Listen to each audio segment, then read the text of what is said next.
Et tout de suite, c'est un entretien. Je reçois Karl Zéro, journaliste indépendant, fondateur de la revue L'Envers des Affaires, qui justement sort un nouveau numéro de ce L'Envers des Affaires, le numéro mars-mai 2025. Bonjour Karl Zéro. Bonjour, comment allez-vous? Bah écoute, super, merci beaucoup d'être Ah, on avec se nous ce tutoie, matin. pardon. Ah, on Comment se vas-tu, tutoie comme tu veux. Valentin? Bah attends, quand même, on se On se tutoie en tutoie, on se antenne. tutoie, on se tutoie, on Il se n'y a connaît. pas de souci. Et donc, alors ce numéro mars-mai 2025, alors il est très riche. Et puis l'actualité aussi sur la pédocriminalité est extrêmement riche. Alors on va revenir sur le gros dossier que tu fais sur le Joël Le Squarnec qui fait froid dans le dos. Et d'ailleurs donc, le procès s'ouvre la semaine prochaine, je crois lundi 24 février. C'est un procès hors norme. Mais avant, on voulait quand même t'entendre sur l'affaire Betaram, puisque c'est une affaire qui secoue vraiment le monde politique depuis 15 jours. Alors je rappelle quand même les faits. Les faits se seraient déroulés entre 1900. Alors, les premiers faits remonteraient à 1950, mais en tout cas, la première plainte à 1996, jusqu'à 2010. Et donc, c'est un procès où 112 plaintes sont portées contre 14 adultes, dont 10 prêtres, pour des faits de violence et d'agression sexuelle dans ce collège-lycée catholique de privé de Betaram à Pau, où François Bayrou avait scolarisé son fils et sa femme y donnait des cours de catéchisme. Alors, il a dit, donc Mediapart a révélé le 5 février dernier qu'il était au courant des agissements dans le collège. Lui répondait qu'il ne sait rien. Et le 14 février, Mediapart a de nouveau sorti des documents prouvant qu'il savait. Juste avant de commencer à t'écouter sur ce sujet, je propose d'écouter justement les deux déclarations de François Bayrou. La première date du mercredi 12 février et la deuxième du samedi 15. Et c'est une version des faits qui diverge quelque peu.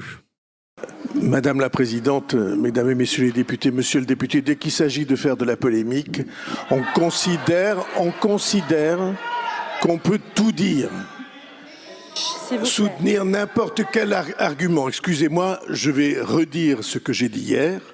Jamais je n'ai été, à cette époque, averti en quoi que ce soit des faits qui ont donné lieu à des plaintes ou à des signalements, jamais. Je rappelle que j'avais demandé cette inspection en 1996, mais que quand j'ai quitté le ministère en 1997, il y a eu nombre de ministres de l'Éducation et nombre de ministres de la Justice. Voilà, alors le mardi, François Bayrou ne sait rien, et le samedi, il avait demandé une enquête à la justice. Oui, demander une enquête sur un truc qu'on ignore, c'est quand même c'est le rôle du politique en France. C'est quand même génial. Il se fout de la gueule, c'est lamentable, et il mérite de sauter, et il mérite de partir. Et j'y vois en même temps un signe des cieux, parce que, bon, que ce soit lui qui prenne ou un autre, au fond, peu importe, il faut bien qu'il y en ait un qui commence par tomber sur une affaire comme ça. Et que pour la première fois, une affaire de pédocriminalité remonte jusqu'au sommet de l'État et qu'on en fasse état à l'Assemblée, qu'il y ait des questions autour de ça, que le Premier ministre de la France se défausse plus ou moins et soit ridicule à ce point, démontre bien qu'on est face à un système qui a toujours existé, qui existe depuis des générations entières et qui est vermoulu en réalité, ce système du silence, de l'omerta, du mensonge, d'avoir peur des ennuis, donc de ne rien faire. Il est fini, ce système. Et donc, c'est ce qu'on attend, nous, depuis, alors pas que moi, hein, des tas d'associations, évidemment, quelques députés courageux de temps en temps, des lanceurs d'alerte, des personnes qui ont été victimes et qui sont immensément nombreuses dans notre pays. Je rappelle quand même une personne sur 5. Ça fait beaucoup de monde, ça fait 13 millions, plus de 13 millions de personnes. Eh bien, tous ces gens-là espèrent que François Bayrou tombera. Non pas parce qu'il est centriste ou qu'il est Bayrou ou qu'il est neuneux, comme disaient les Guignols. Tout ça, on s'en fout. C'est pas du tout une question de politique en réalité. C'est une question de morale, de véritable morale. Il est temps que ce genre de petits arrangements dans une forme d'entre-soi soit terminé. Voilà ce que je pense. Je pense que c'est peut-être ce que nous attendions, le signal que nous attendions depuis tant d'années. Oui, parce que ce qu'on disait hors antenne aussi, c'est que le vrai problème, l'un des fonds du problème qui n'est jamais abordé, c'est pas tant les pédocriminels en tant que tels, qui sont qu'il faut pourchasser, mais c'est tout le système autour qui garde le silence et qui laisse passer. Et là, François Bayrou en a un exemple criant.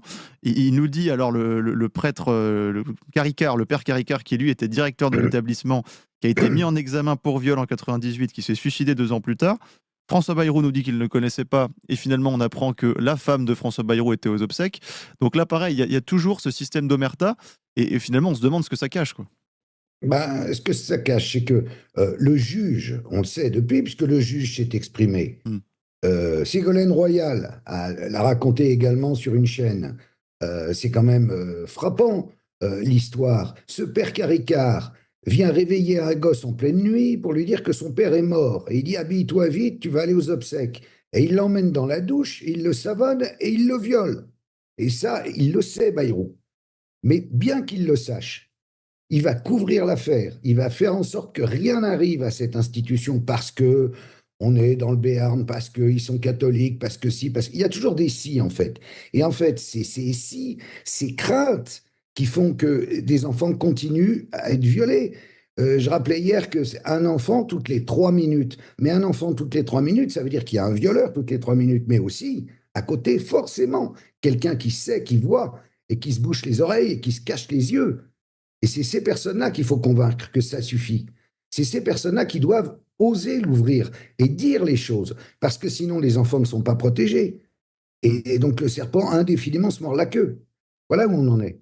On en est là, en tout cas, pour cette affaire de François Bayrou. Je crois qu'un avocat, Jean-François Blanco, a déposé une demande d'enquête pénale auprès de la justice pour savoir ce qui s'était passé, justement, notamment dans son entrevue avec le juge Mirande, qui était le en charge du dossier.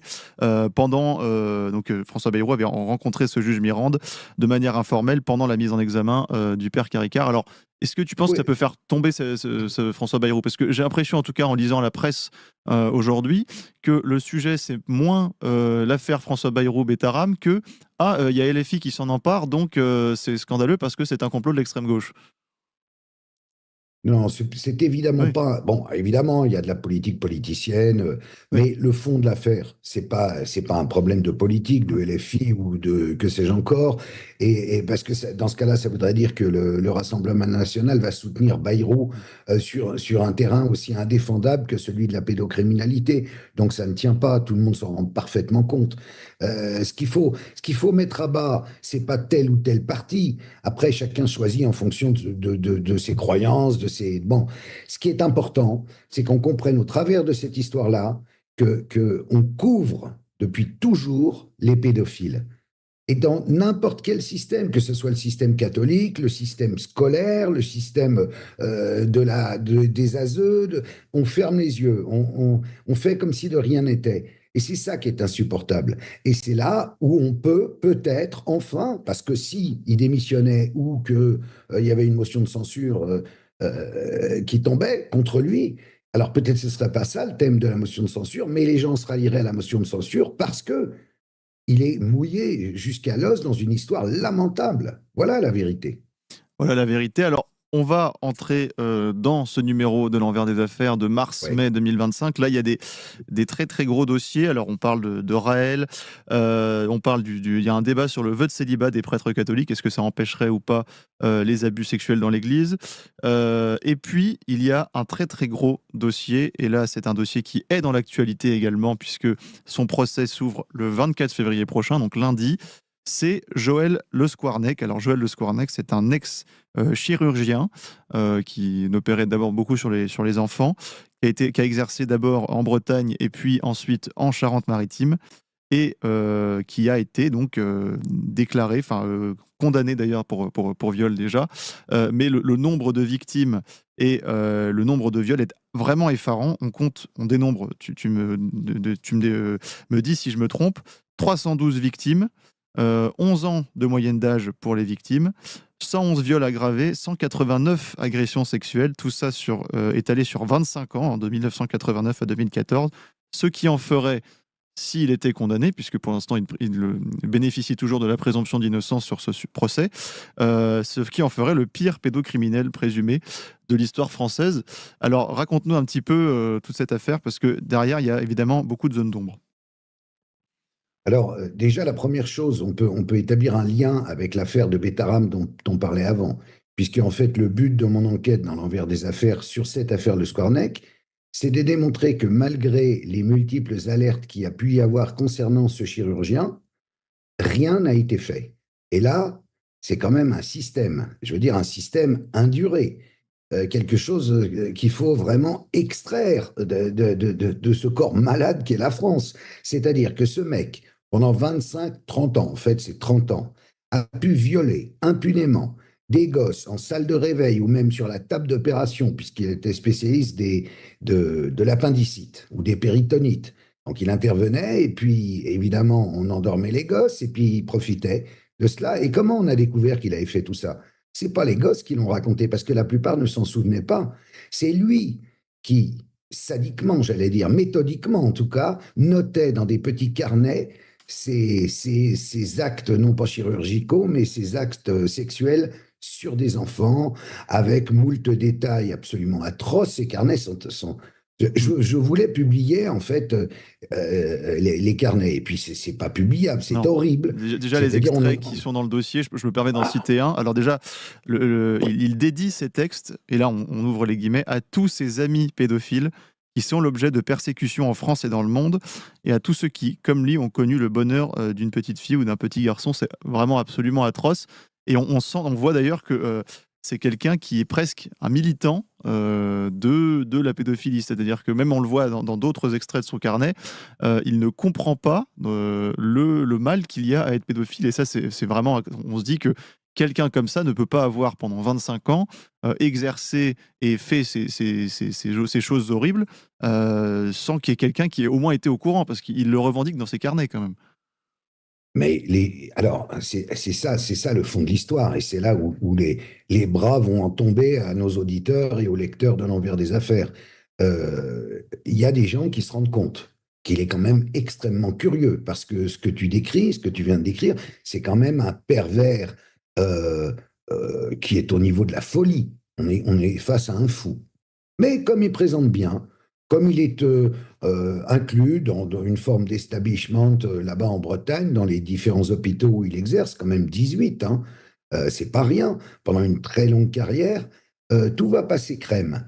C'est-à-dire qu'il est condamné une première fois en 2004 parce que le FBI va signaler à la France 2400 pédophiles qui consultent des images pédopornographiques sur Internet en 2004. Parmi eux, le Squarneck. Il est donc entendu, il reconnaît les faits, et bien entendu, il prend 4 mois avec sursis.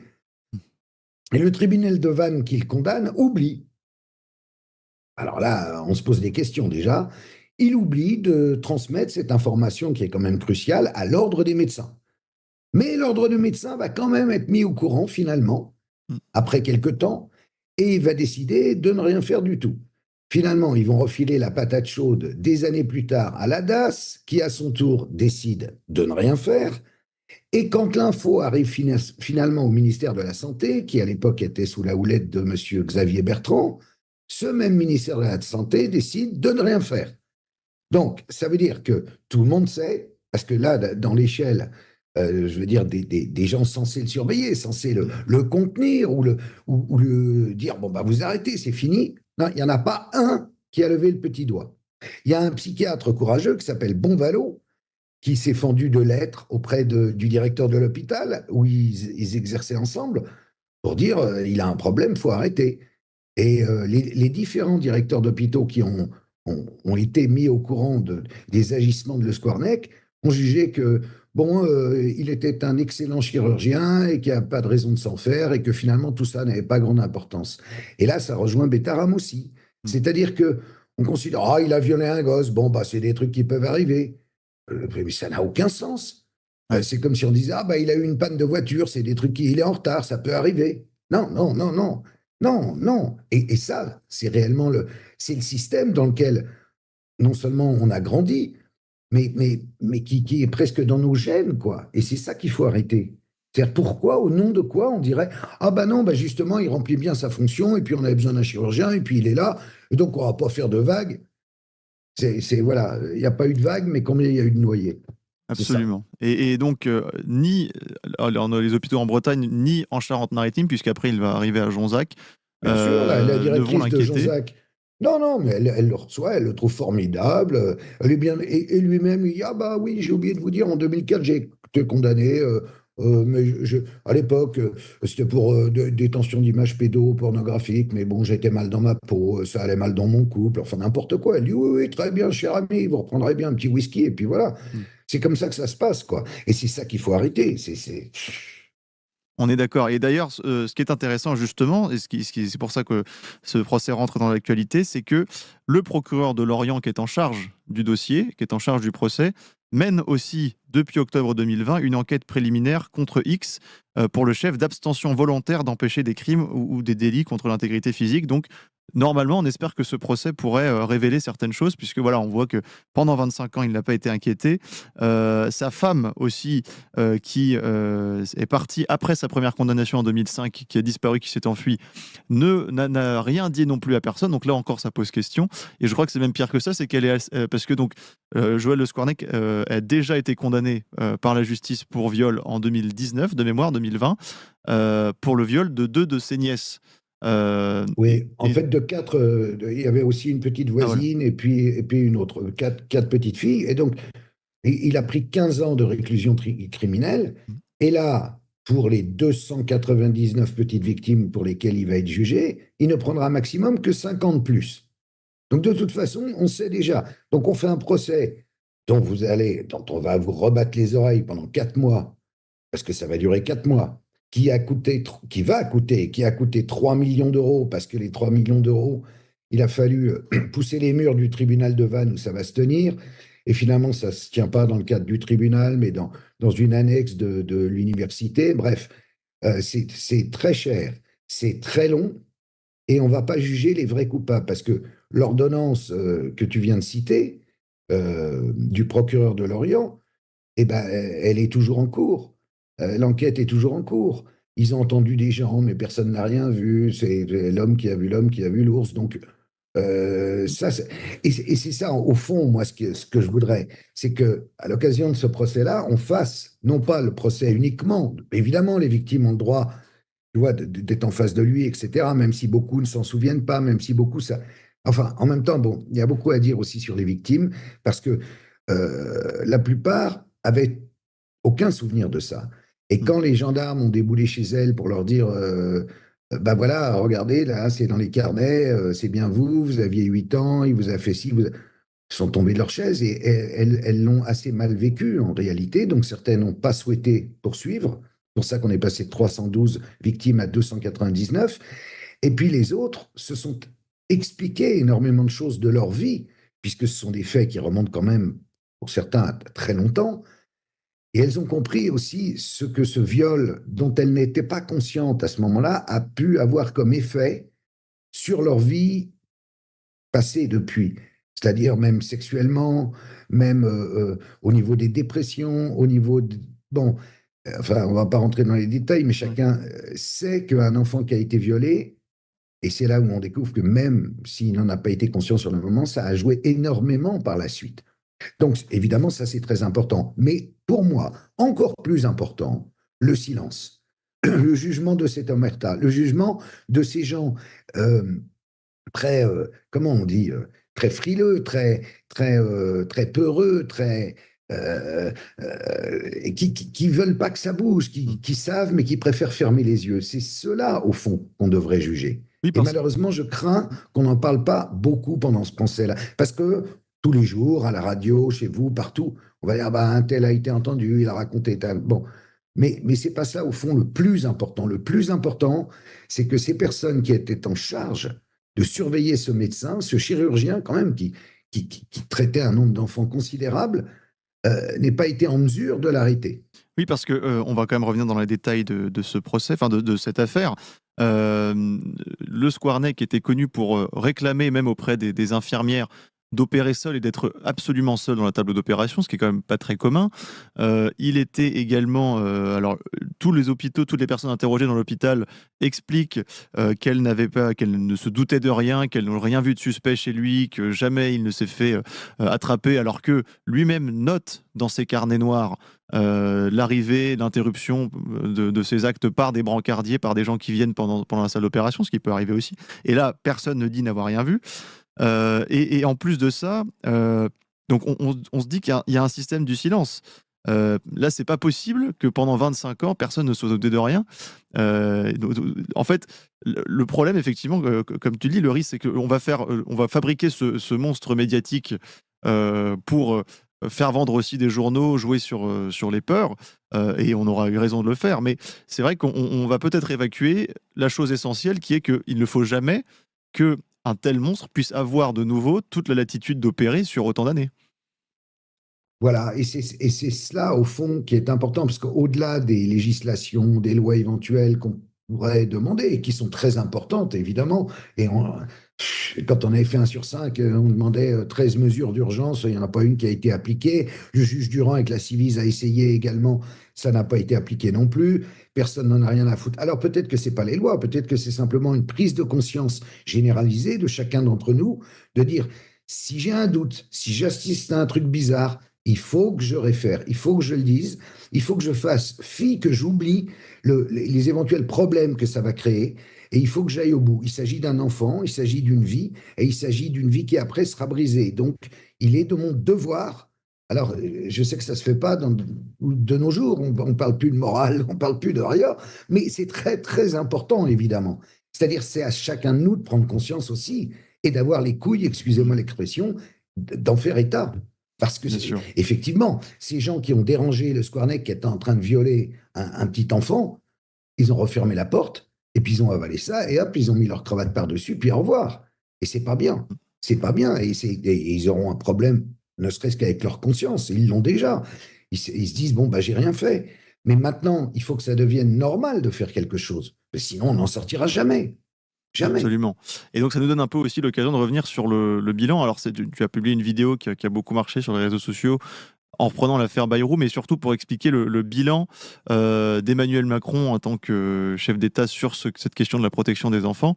Et on voit que c'est vraiment catastrophique de bout en bout. Alors, il y a eu cette exception du juge Durand, mais qui n'a jamais donné suite et qui a même été d'ailleurs les nouveaux directeurs de la Civis. Finalement, on a appris qu'ils étaient impliqués eux aussi dans des affaires d'agression sexuelle. Donc, c'est vraiment un désastre de bout en bout. Oui, alors qui trouve sans doute son explication dans ce couple extrêmement étrange qu'il forme avec Brigitte. On a suivi les épisodes à répétition de Candace Owen et les efforts de Madame Ray et de Xavier Poussard. Et au fond, tout ça, moi, m'intéresse pas tellement. Parce que, après tout, que ce soit un homme ou pas un homme, ça n'a aucune importance. Là où c'est plus gênant, c'est la différence d'âge. Ça, c'est objectif, ça, c'est irréfutable qu'on ait suivi ou non l'enquête. Voilà, Emmanuel Macron avait 14 ans quand il a rencontré Brigitte Trogneux. Voilà, et elle, au moins 39. Et maintenant, on dit 47, mais peu importe. C'est cette différence d'âge qui fait que ils sont tous les deux extrêmement mal à l'aise par rapport à ces affaires de pédophilie, parce qu'ils savent que à l'époque, quand ils se sont rencontrés, qu'ils se sont aimés, au départ, c'était une affaire de pédophilie. Donc, ils peuvent difficilement derrière venir donner des leçons et essayer ils sont gênés. Voilà. Et donc, ça a produit quoi? Ça a produit, et je l'ai vécu personnellement, puisque au début de son premier mandat, M. Macron a dit « Je vais m'occuper des femmes et des enfants ». Il a nommé Marlène Schiappa.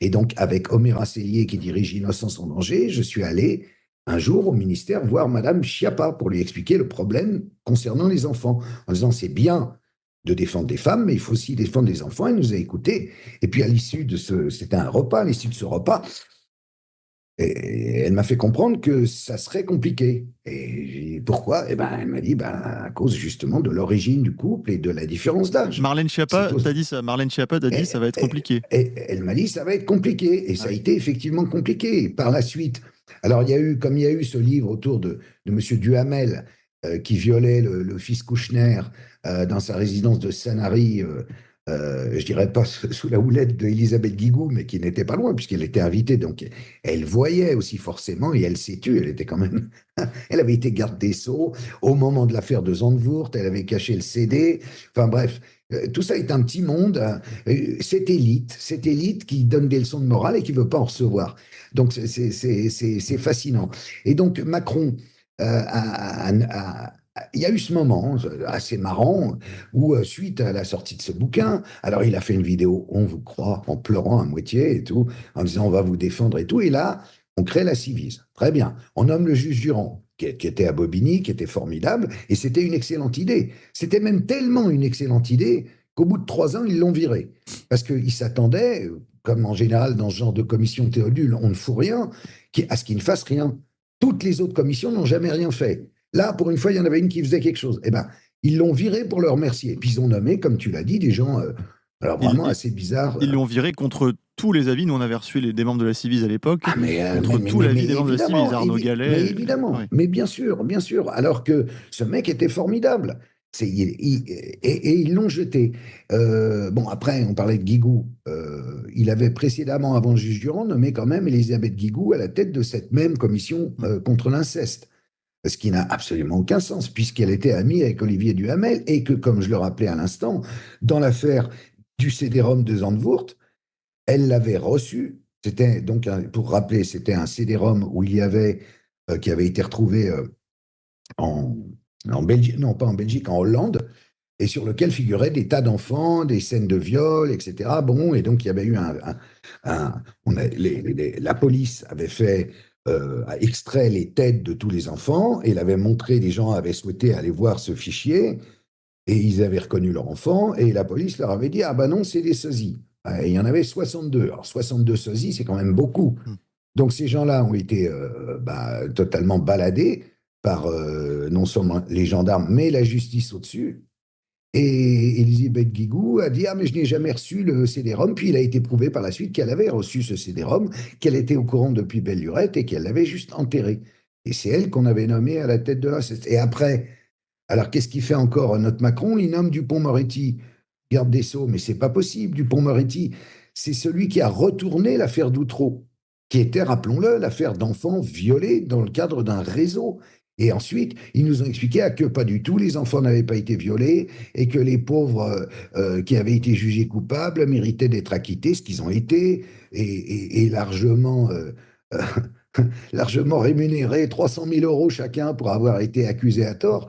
Et quand on reparle maintenant avec les enfants en question qui ont été victimes, eh ben, sur les 13 qui ont été acquittés, ils en reconnaissent 7 qui étaient coupables.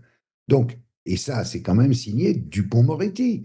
Et il a quand même été garde des Sceaux. Donc, tout ça pour dire que sur le thème de la lutte contre le fléau pédocriminel, Emmanuel Macron a été le plus mauvais président de tous les présidents.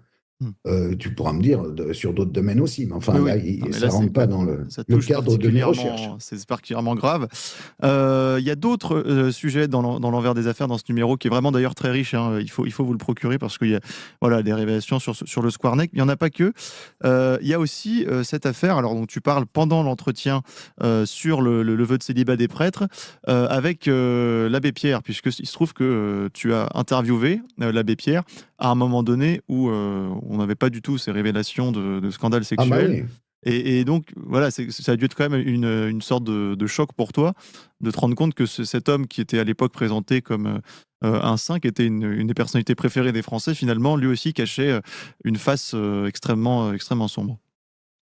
Bah oui, évidemment, quand je l'avais interviewé, moi, j'avais réellement l'impression d'être face à un saint. Et d'ailleurs, je dirais malgré les victimes qu'il a fait, il reste un saint d'une certaine façon, parce que ce qu'il a fait pour les pauvres était extraordinaire, était vraiment dans le sillage du Christ. Mais après, ça, pour moi, en fait, ça fait des mois que j'y réfléchis et que ça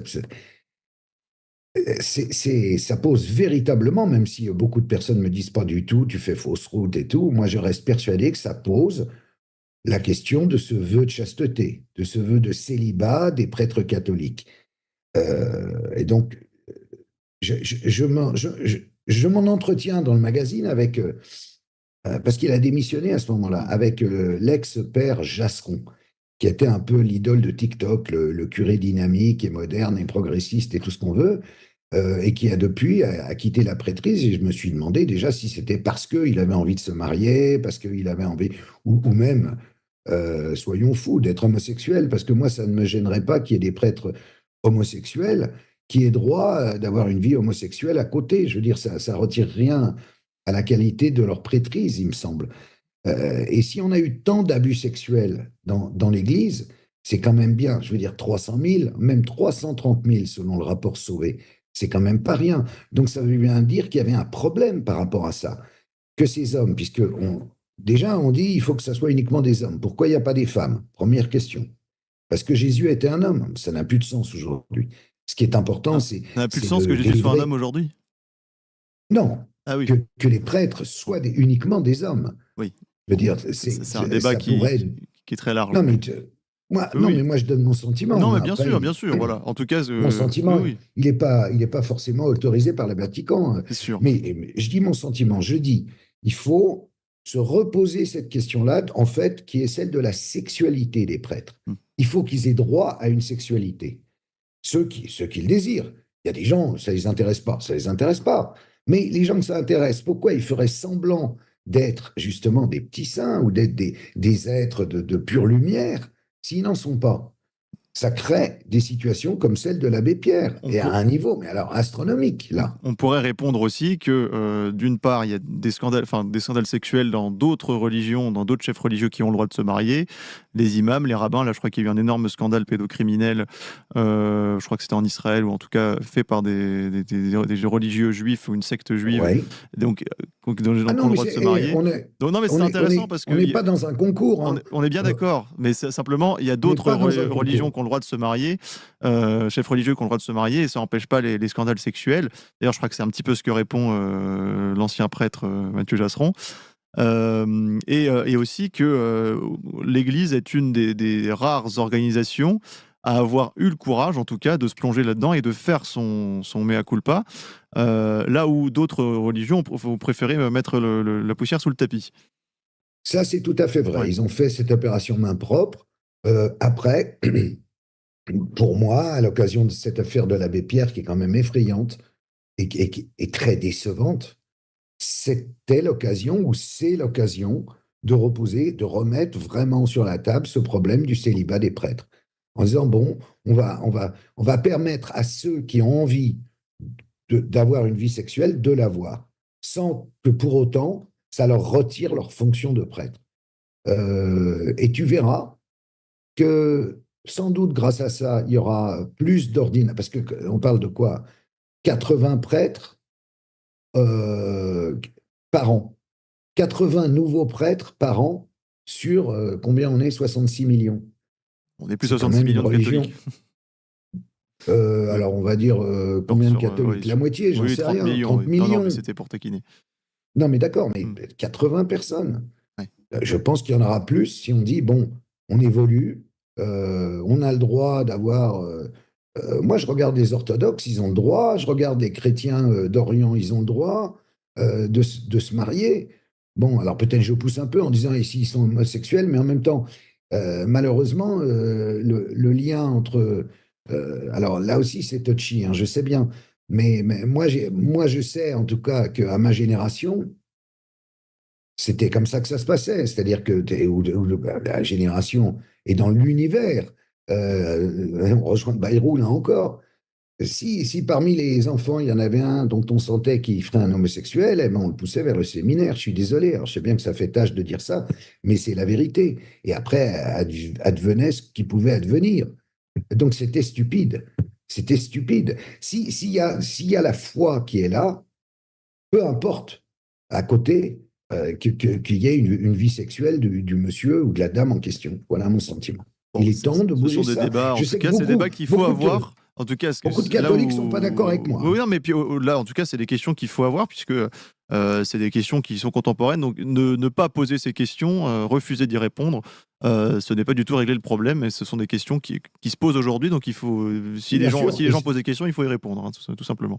Ça demande aussi à l'Église de refaire son aggiornamento et de dire pourquoi, en fait, de légitimer cette chose-là, ce vœu de célibat des prêtres, qui est légitimé par beaucoup de docteurs de l'Église, et de redécouvrir finalement ces doctrines pour vraiment ressortir au grand jour le raison le pourquoi du comment. En disant ça, moi, je me mets de moi-même en difficulté sur un terrain extrêmement glissant, et où en plus je ne suis pas docteur en théologie et en dogme, mais ça rejoint pour moi la question au fond la plus importante, qui est celle dont on parle depuis le début de l'entretien, celle du silence. C'est-à-dire que on a voulu nous faire croire depuis, mais alors c'est plus des siècles, que ces hommes qui étaient prêtres n'avaient pas de vie sexuelle. Or, il est avéré qu'ils en avaient. Ils en avaient. Et donc, elle était cachée. Et il y avait ce fameux silence, cette fameuse omerta un peu bienveillante, un peu « Ah, mais notre bon curé a le droit de s'amuser, etc. » Mais c'est ridicule, c'est contraire pour moi, c'est contraire à la foi elle-même, c'est contraire à la bonne nouvelle du Christ, c'est contraire… tout doit être clair, tout doit être annoncé. Et du coup, forcément, si on réfléchit derrière, on n'en arrive pas à des abus sexuels commis sur des enfants par des curés, à Bétharram ou l'abbé Pierre. Voilà, pour moi, c'est l'évidence. C'est cette volonté d'en finir avec l'omerta, qu'elle soit. Mais c'est pareil, parce que tu m'as cité, tu me dis, oui, il y a aussi les rabbins, les imams, évidemment, mais il y a aussi à l'école. Oui. Même à Paris, dans toutes les affaires de pédocriminalité dans les écoles parisiennes sont couvertes et écrasées méthodiquement. Il ne faut pas que ça sorte, faut pas que ça sorte. À chaque fois qu'il y a une histoire, et c'est pas que dans des trucs catholiques, c'est aussi dans des institutions publiques, ou des collèges. Bien sûr. Absolument. Il se passe des trucs et à chaque fois c'est étouffé pour les mêmes raisons. Ah non, pas de vague, pas de vague. Absolument. Et merci beaucoup, Karl Zéro, en tout cas, de vouloir briser cette omerta, puisqu'on en a bien besoin. Aujourd'hui, je rappelle donc l'envers des affaires, ce numéro mars-mai 2025. Où est-ce qu'on peut se le procurer ? Est-ce qu'il est en kiosque ou est-ce que c'est uniquement sur Internet ? Il est en kiosque à partir du 19, c'est-à-dire… à partir d'aujourd'hui, bien sûr. Voilà, et il est également en digital sur l'enversdesaffaires.fr, mais normalement, on le trouve en kiosque. Bon, après, j'en tire pas des milliards. Moi, j'ai pas de subside. Il n'y a pas de subvention pour ce genre de numéro. Ah non, zéro, pas de pub et pas de subvention. Bon. Ça, c'est vraiment avec nos petits bras, quoi. Donc, c'est sûr que si on le vend un peu, on est d'accord. Au moins, on sera à l'équilibre. Et puis, il y a vraiment des vraies informations. Ce dossier, le Scornec édifiant, puis d'autres dossiers sur Raël notamment. Merci beaucoup, Karl Zéro. Je rappelle, journaliste indépendant et fondateur de la plateforme Karl Zéro TV. C'est bien ça ? Absolument. On peut retrouver, alors maintenant, on en est quasiment à 300 programmes et on est en train de mettre beaucoup de films maintenant. D'accord. Énormément de documentaires et le tout autour de la pédocriminalité. Et bien voilà.